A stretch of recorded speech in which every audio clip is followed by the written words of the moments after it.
नमस्कार शेतकरी बांधवांनो, welcome to my YouTube channel doctor Ranganath Chougule new blog. तर तुम्ही पाहू शकता की आम्ही चाललेलो आहोत कदमस्तीला।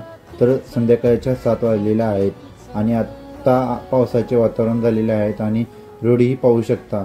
फायनली त्या शेतकऱ्यांच्या शेडवर पोचलो आणि त्यानंतर त्या शेतकऱ्याने सांगितलं गायला झाले मस्टडी। मग लगेच गायचा सड चेक केला आणि त्या सडातून पाण्यासारखं दूध आणि गाठी पडत होत्या। त्यानंतर लगेच ट्रीटमेंट द्यायला चालू केली।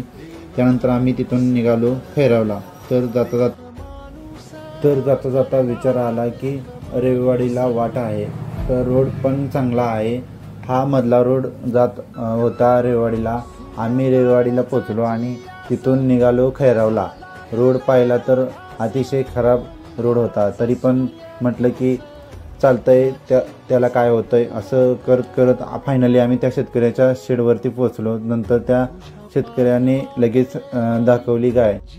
त्यानंतर त्या शेतकऱ्याने सांगितलं गायला झालाय मस्टडी। मग त्या गायचे सड चेक केला। नंतर दूध हातावर घेऊन बघितलं तर पाहिलं की दूध खराब आहे।